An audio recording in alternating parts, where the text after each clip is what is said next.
Good day to you. And with the following lessons, from here on, we begin with Lesson 10. And that would begin the excerpt from page 64 of The Sovereign Light from this ministry, A Course in Metaphysical Spirituality. And in reference to this book, as we proceed further, we will be with the following lessons to come, working on the mind and working through the thought and working through the energy imprints and removing all concepts. So it will be to remove all concepts and or conceptualizations. So anything we have an attachment to a word with meaning, like this is blue or this is, whatever meanings, the interpretations we had of those words, of objects, of subjects, we're just going to let them go from here on. And we're going to clear all these energetic imprints, and then slowly but surely we'll eventually get into the reprogramming of your preference, not of the same things again as other books might have done so.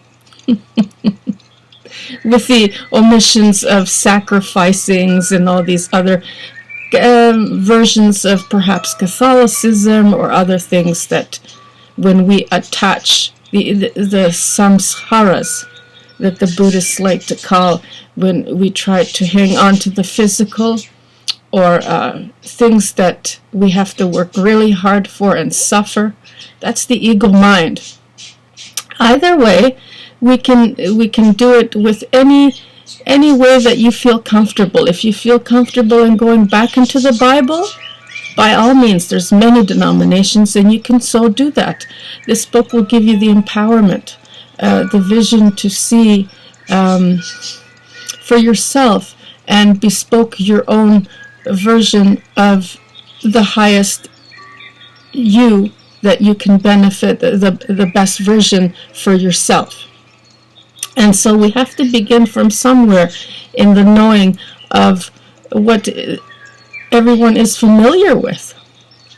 And by doing it this way through thought and the energetic aspects of it.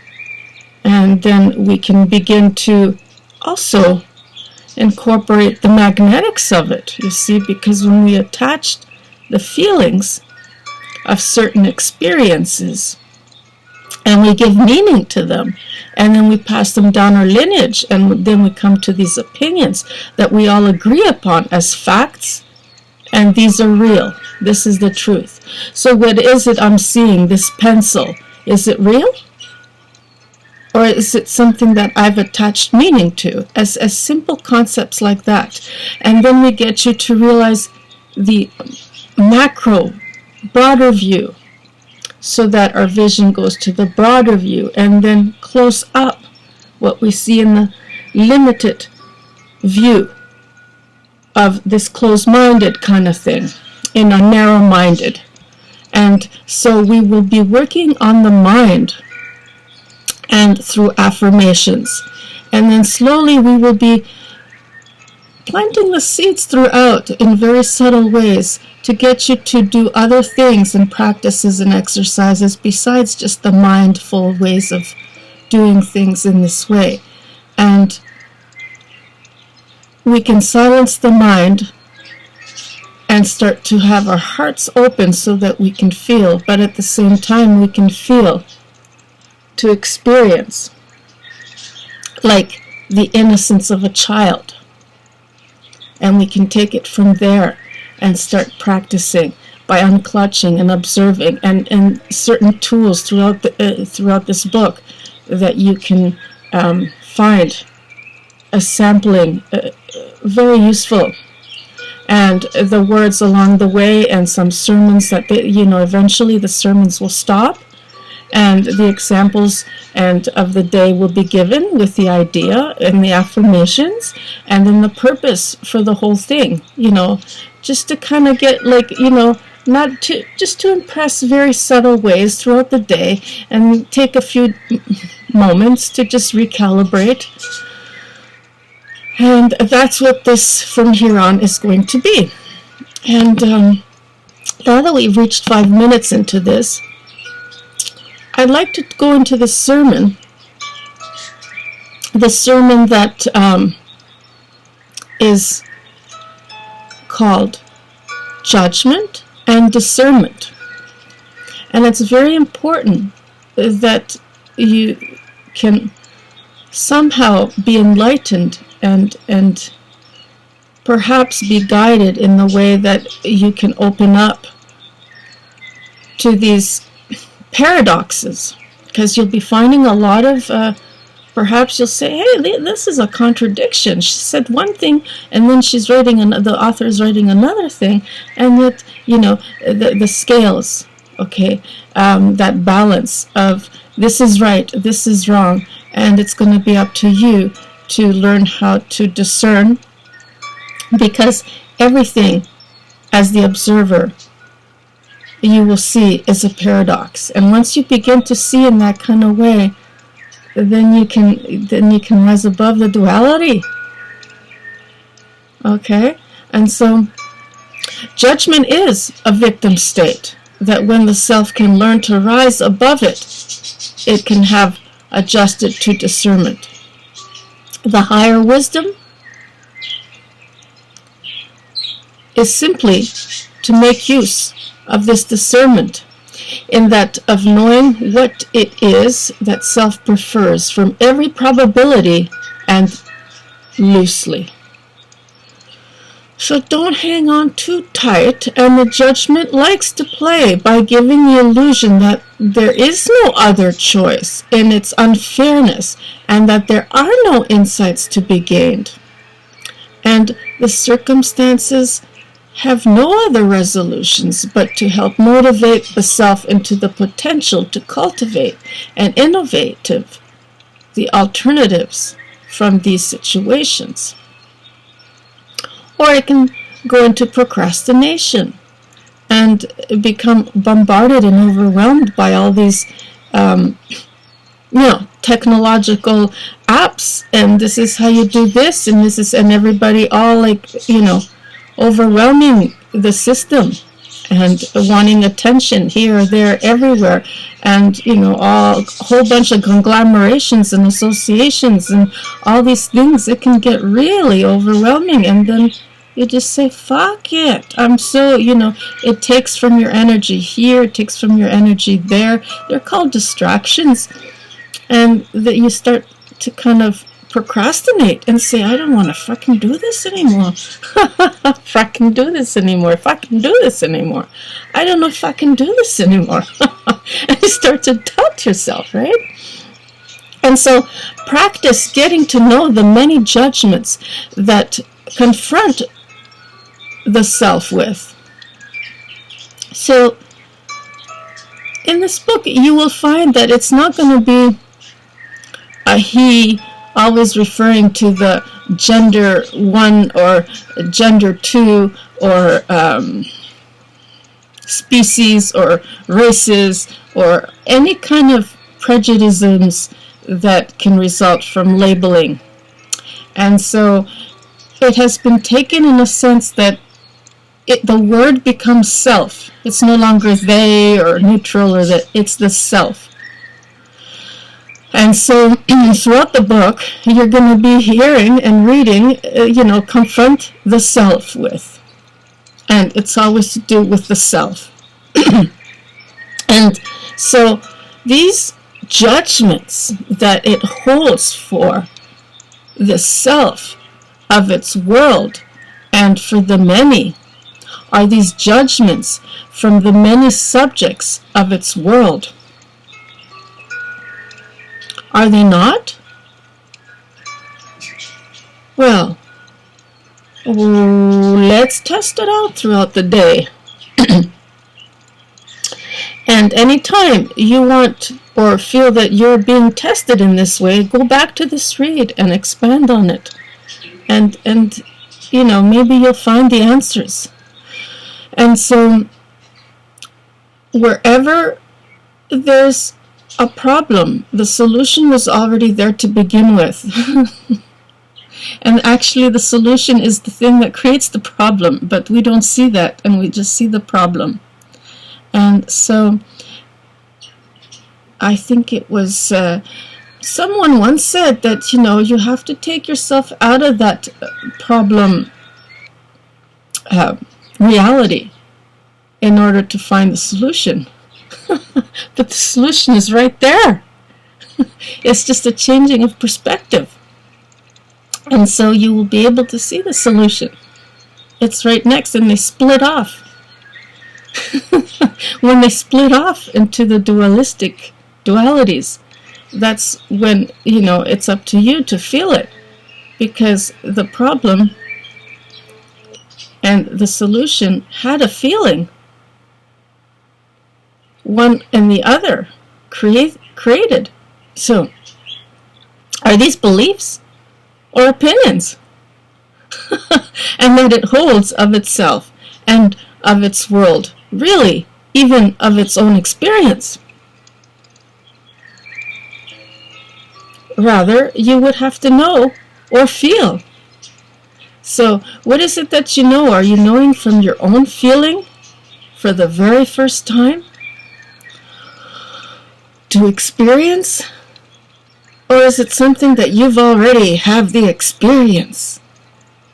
And others will judge you on whether you have the same experience that they're teaching you that you have to have in order to be this. And for others to accept you to do this for them in solving their problem or helping them. See? So there's one method, only one choice. And learn from these judgments and embrace them, all with love, to better understand and integrate what most will stand apart and in isolation, as we are right now, from these thoughts. That level of judgment, after it can be unraveled, the self can heal and rise.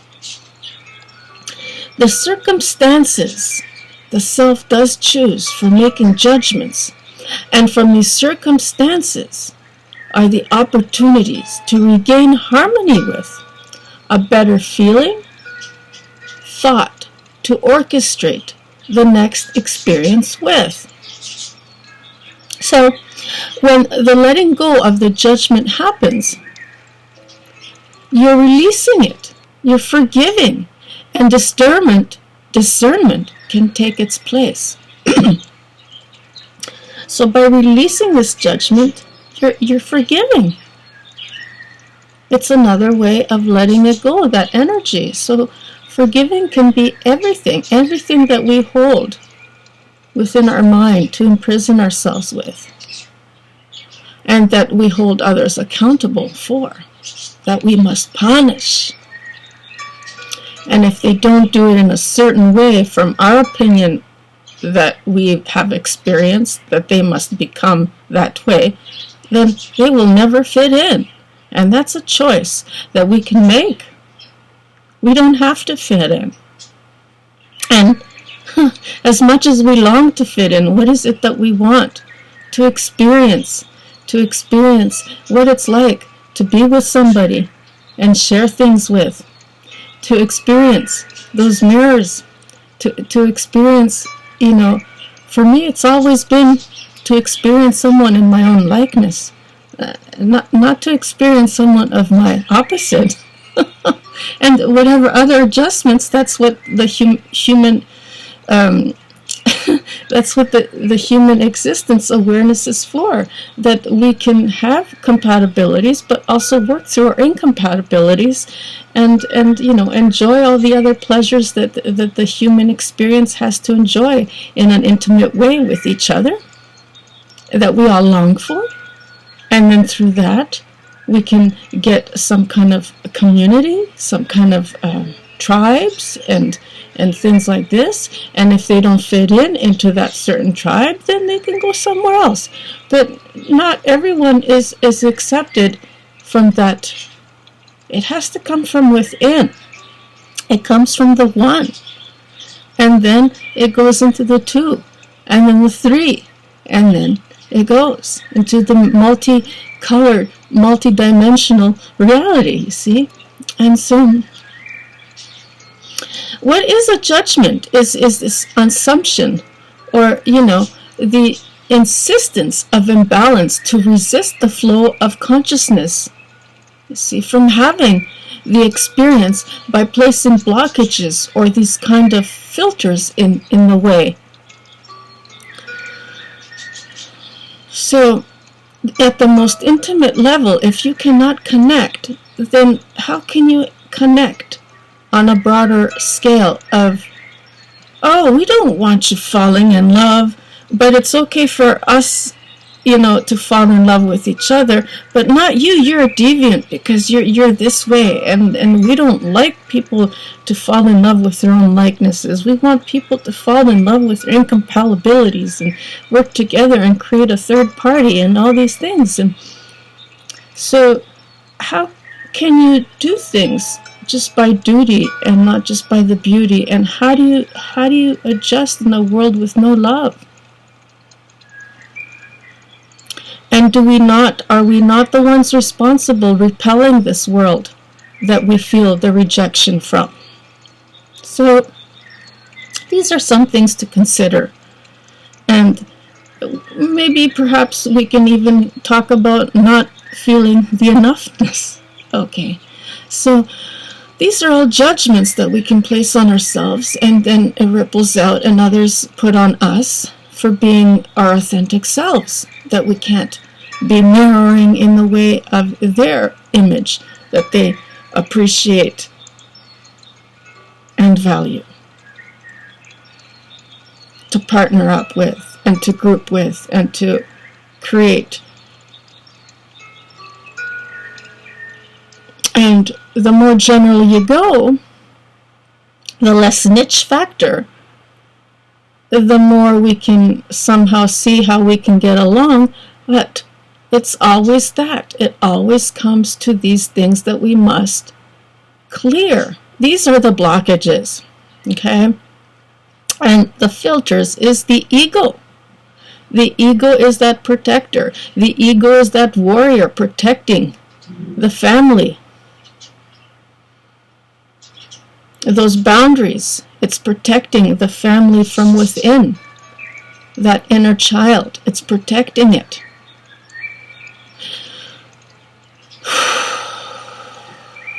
Just breathe that in for a moment and take it in. And so these judgments are distortions of experience that never really happened in the way the self has thrown in from its perspective to believe in such perceptions. And a good example of that is also, you never really liked the person, but you were forced to kind of work alongside them and work with them, and everything was working just great. Everything was successful because you never really got along, and you were working through those incompatibilities with each other, and you were committed in so doing. And the person happens to transcend from the physical into the soul world and the afterlife, as you might want to call it, death, that illusion of no longer here in that aspect. And suddenly the ego mind starts, oh, wasn't that just a fantastic time we used to have together, and reminisce all those things. And then we go into this pattern of grief that we're not willing to let go. And that person, we can connect within the soul level.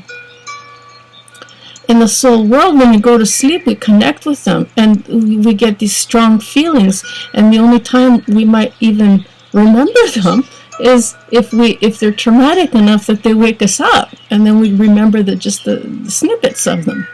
But it's not so much the memory; it's the feeling, rather than the thought. the feeling rather than the thought.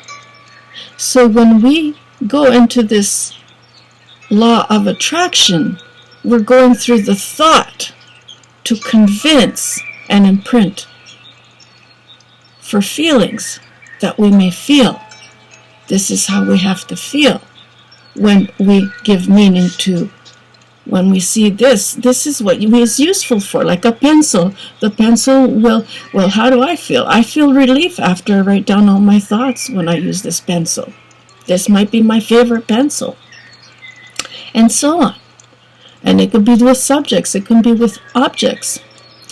And so this alignment does not come from righteousness. Rather, it comes from feeling the experience with no preconceived thoughts for its behavior.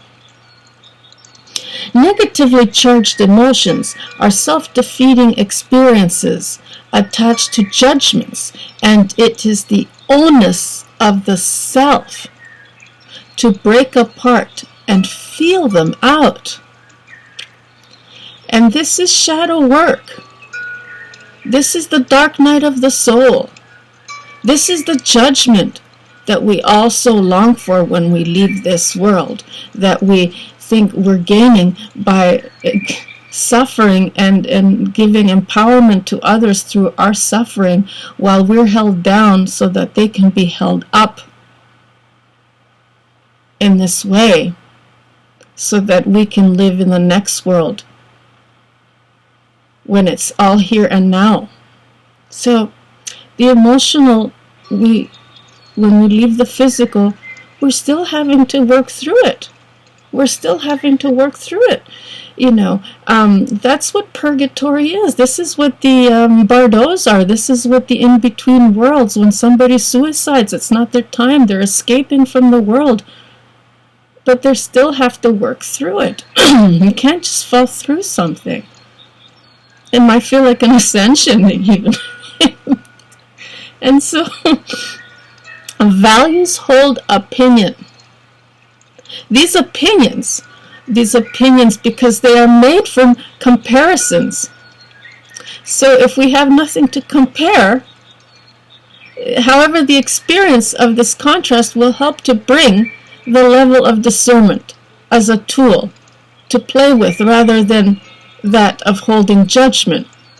And that's what these lessons are going to be. And the motive to act from external comparisons. What are these agitations? And might you become mindful of them throughout the day? And these collisions can attract onto itself with careful interactions that with great precision manage to proclaim the victim to its narcissist. Having an extreme amount of confidence to the way of presentation that the other side of self does not. You see? And in each case, both are unbalanced, coming together to find the balance from the lesson, and each aspects bringing to the table an insight that the other needs.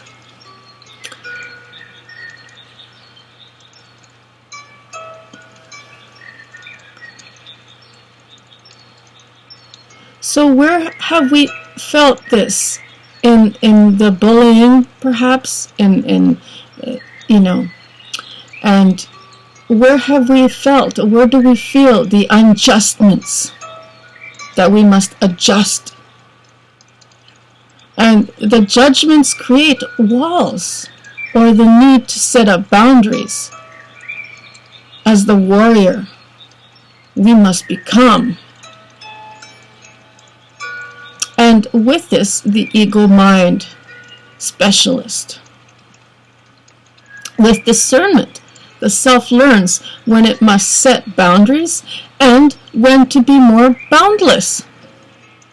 Judgment and discernment are on different playing fields, because letting go of judgment releases density and leaves it behind for its discernment. Everything is on different levels of their own personal evolution, and the self must hold a certain amount of reverence for all the imprints on its consciousness that holds them there. Judgments are negotiable separations from the self, and as interference, manifesting aspects for the fulfillment to be whole again. All preconceived ideas need to go from here on.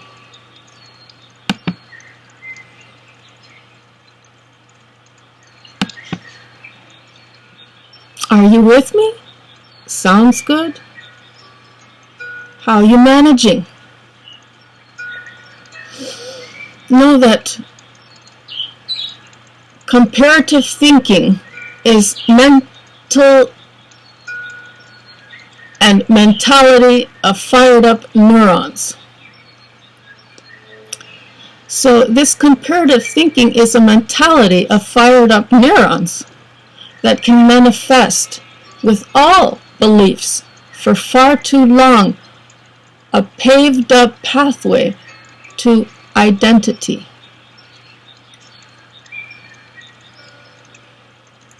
So somebody already paved the way, and someone else goes in and, lives it with this identity that someone else has paved.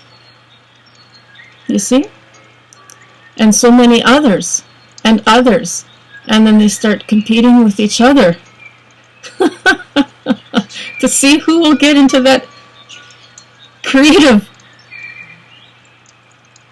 space, that frequency, that vibe, and claim it as their own in their own authentic way, and become the successful, accredited body. You see? And these limiting beliefs that stranglehold the self-expression from vibrating intuitively and synchronistically aligned with the moment.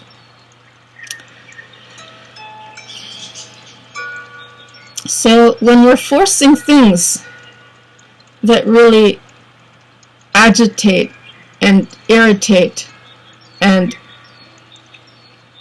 we become inflamed by them, our blood changes, and when our blood goes through the changes, we're not going to make it through most of the time. And, we get all these kind of certain inflammatory, allergies, and it starts off like that, and it gets into more complications, into more dense, and it's like, hey buddy, you're gonna die.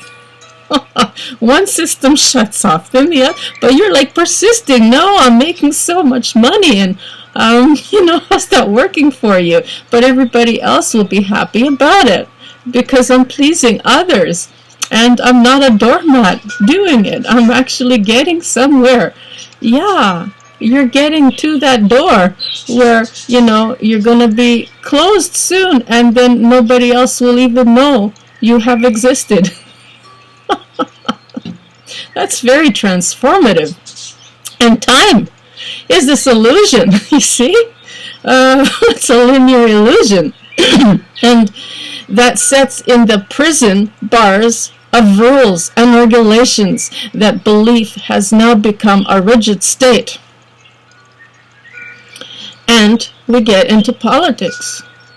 And you're not allowed to vote, but now you're allowed to vote, but we would never qualify you to ever be voted or nominated.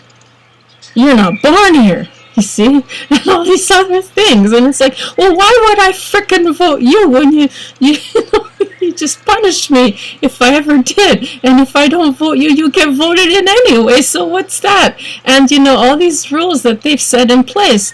And then it's like, if it's not working for them, or they see that you're making the changes, then they go ahead and change the rules.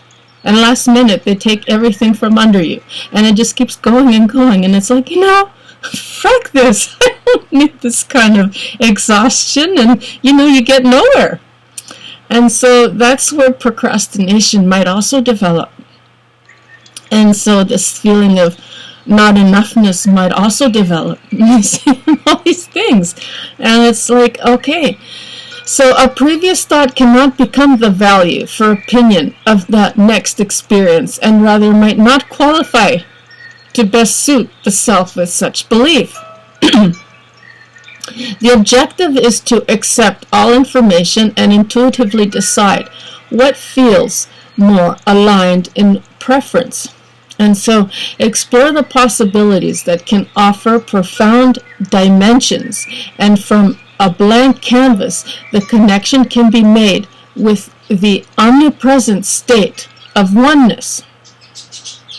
From here on forth, wise the unlearning of the many programs that have kept the self in bondage from the potential of awareness found within the core of its being. So, this is the wisdom from here on that you might want to grasp. And in the unlearning of the many programs that you're feeling stuck, man. It's like, oh, it's time out.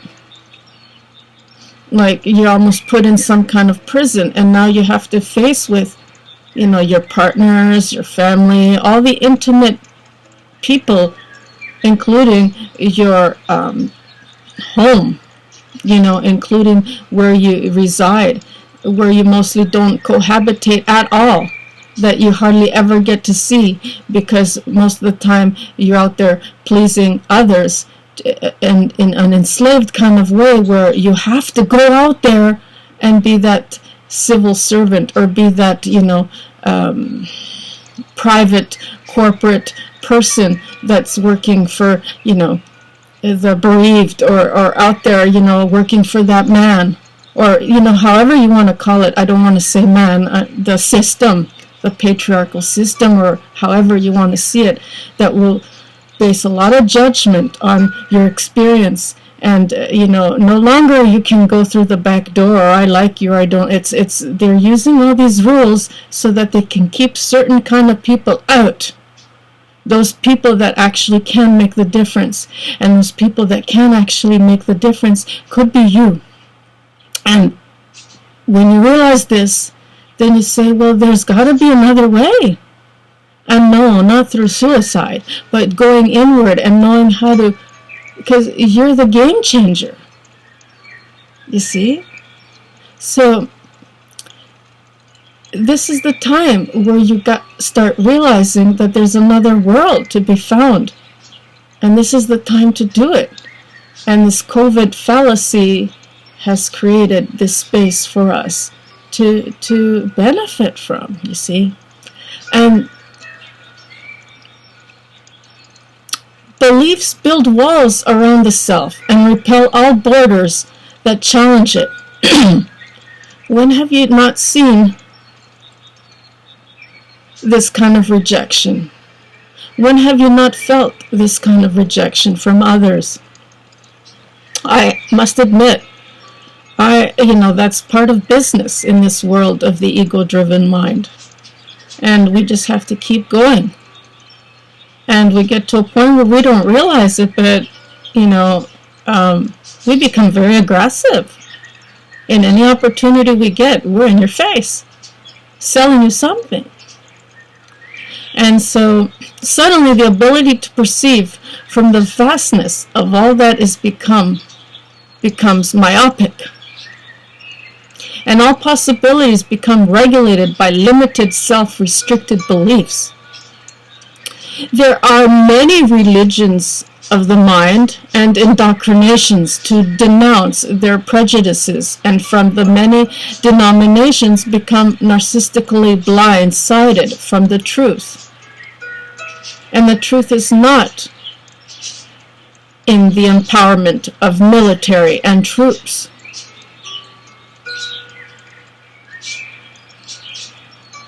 And religion that revolves around that. And that's what I mean by the man. And it doesn't mean any gender. I'm not putting a gender in it. And I'm not reading it from the book. You see. Nowhere in here does it say man. I'm adding it in here in this conversation.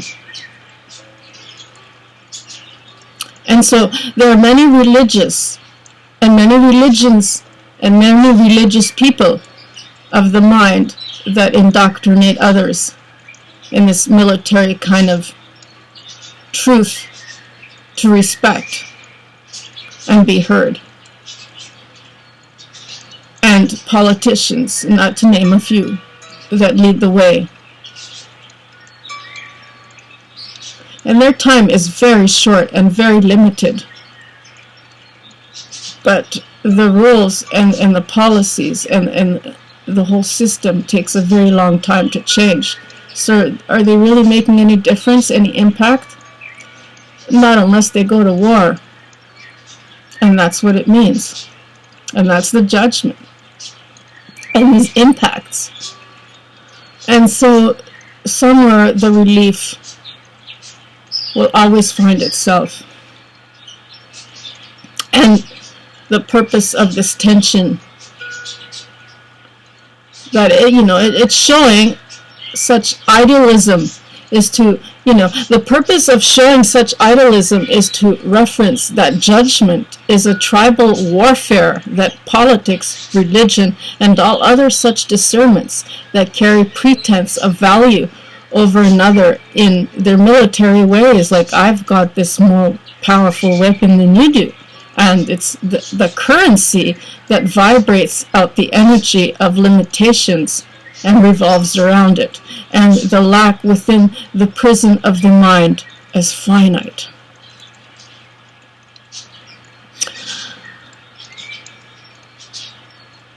So discernment is the many flavors of emotion from which the self has choice for the experience. For every outcome is a fitting of the self into a possibility that it must not become disappointed by when the state of flow does not match its frequency. So, if you're on one level of a building, then the frequency of the lower, let's say, COVID virus is not reaching you. All these things are not reaching you. You're just not fitting in. You have to come down to this level to fit in. Likewise, if you're down here and all these good things are happening and you're not up here, you will not be able to match that positive frequency of everything you always wanted, like that lover, like that home in Hawaii, like that farm and, organic, everybody has their own chores that are responsible, and that, it's not this role playing of you gotta be the man, and I gotta be the woman, and you gotta be the homemaker, and everybody is responsible for their chores and sharing and getting together. But what comes first is you, then your partner, then the kids, then everything else. See? And so you can take any kind of value. You might value your kid because you never really did like your partner. You see? And you're there for convenience and so on, right? So these are the things that we all have to work through. And so one person might be on one frequency and the other might not. And we're just, going along through the motions. And boy, does that feel like somebody's in the way, or you're just dragging them along, or you're being dragged along, and it's just like, ugh, And so the self into these possibilities that it must become disappointed by when the state of the flow does not match its frequency. Then the self can learn where it must break apart the density, some more that holds it trapped emotionally in mental servitude. Remove and let go of the mind, so to obtain enlightenment, and seek it not, because it is already there hiding behind the barriers of the perceived beliefs. As the dense energy fields start breaking up and the weighted, I'm just checking to see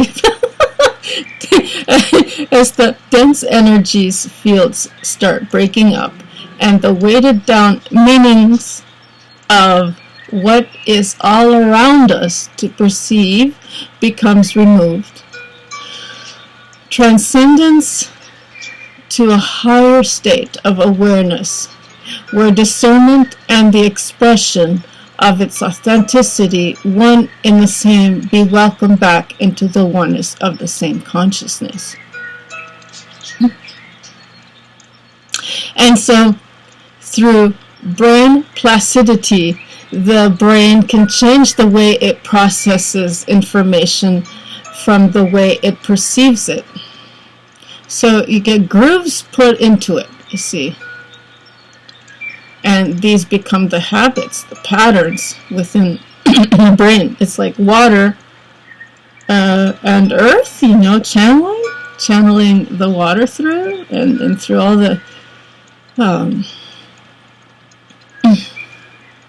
So visualize it in any way that you can grasp it. And the punctuations and stop and go signs might not be there in the book because it's not as masculine as you might want it, so you can understand. Just take it easy. Okay, man, just take it easy. Because, sometimes, things, in order to channel them through, which means these pockets that we're finding from the awareness that are held, that we called, I don't know, I'm channeling this guy or this dude's helping me or whatever. They're just pockets of information that, within the fields. And so when we become aware of them and we're channeling them through, we're not putting punctuation, stop and go, because we're just going to lose it. That's what makes it dense, and the information gets lost. And so the feminine flow of things doesn't have the stop and go and stop and go. It's more smooth. It's not as rigid. It's not as stop, go, stop, go, right? So, that's life, right? And so I was just describing it in some way that you can explain to the reader why when they're reading they might not grasp or they get confused, because it's like almost like an autistic person writing, trying to explain something, and yet we take autistic children for granted like we do everything else. And it just amazes me that we haven't grasped that feminine aspect that we must learn from. That whatever it is that they have, they're up here, let's say, and we're down here, and we're trying to force them down because we can't understand them. And what are you going to do? If you're not going to get angry, you're going to get agitated, you're going to get, there's another one, manic depressive, bipolar. That's what happens when you try to. And so eventually it gets through, and it puts holes, right? And I'm veering off into these examples. It's not in the book, but let's begin reading, continue on. And when information... Okay, so through brain placidity, the brain can change the way it processes information from the way it perceives it. So when information is received, the self can learn to disconnect from the way the information is received and then re-scramble it. So it's all in that interpretation, is this re-scrambling that our brain does. Our mind, some people say it's outside of ourselves, you see. And so in this way, the brain's ability to recognize itself by forming new neural connections from the electrical external stimulus known as neuroplasticity operates from different pathways. And so this is the purpose for the following lessons, to begin to introduce such concepts from letting go all concepts, including to lightly touch upon transhumanism and, in brackets, to cyborg, what we're going through now, synthetic versus biological. And this mainstream artificial intelligence must not be treated any different from such scrambling of the mind as is the same with its own mind chatter. This process is not that far away from the connection to the body of the self, and uniquely merging its dependency of inorganic and organic. So for now, these addicted habit-forming external technological devices that the self can hold, like smartphones, they have become the new, I guess marijuana is legal now too, so we can't even say, the new marijuana, and or the new beer. And so I must admit, those people who are being, given this opportunity to go within and be quarantined and isolation and all these things, and it just is so good on you. It looks so good on you that you have to be waiting in lines to go into the liquor store, because I think what a foolish thing, it is. Here you are, you're being quarantined. Okay, and if this virus is what they're saying it is, you're lowering your immune system. You're lowering your immune system. You're opening yourselves up to, you're weakening your immune system with alcohol or any kind of these drugs. That's what you're doing. So just keep that, there somewhere, that thought, and perhaps you might, be encouraged to strengthen yourselves, and through these weaknesses, see how you can go without these things, or just get all smashed. It doesn't matter. I suppose it's all good, and then you can all, whatever it is. I don't know. I can't have any judgment on it, can I? So I can only imagine. I can only imagine good things. And that's why I start laughing, because I'm like, oh yeah, I remember those days of booze and sex and sleeping. So, for now, these addicted habit-forming external technological devices that the self can hold, like, Skype and, way across the other world, from here to Australia, and, have internet sex, those things. And yeah, man, I'm drinking here too. Hey, cheers, yeah. Cheers, dears. And yeah, it can be a lot of fun, right? And so now that we are quarantined and isolated, this is the time where you see, well, the smartphone might not work as well, or the tablets, but what I'm doing here right now on the computer, and the older devices that we still have, and other such interferences. The following lessons will include these, like put down your iPhone for a moment, and just say, well, this is useless to me, because it is useless to you. When you go off the power grid and you go somewhere, where it's just nature, you're going to experience more brownouts until, I guess mankind can, I don't know, Elon Musk is working on it. He's putting, these plates up in the sky that he can control every little aspect and part of this earth. And so I guess we will have the power grid. But, there's certain places that you go and those are meaningless. They don't work. They're not, you can't use them. And so the only way they can be used is when you're there in that power grid. Like, there's brownouts and blackouts and electrical surges that, things happen. And so when we don't rely on those kind of things, then we will not have those trinkets and bells and whistles.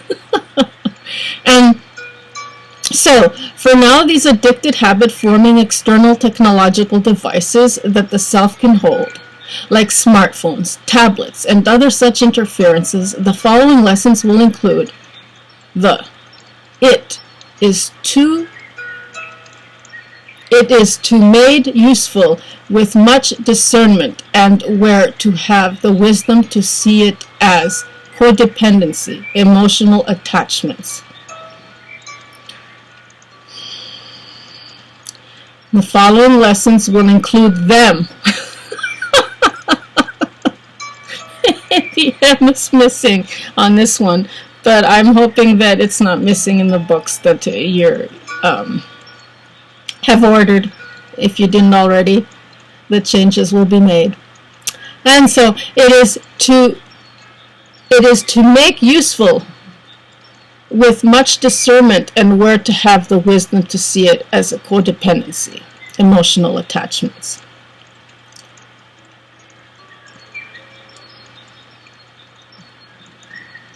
And so I think that now we've gone into 51 minutes and closing in on an hour. So maybe we can take the lesson 10 and do it short for the next episode. Stay tuned. Thank you.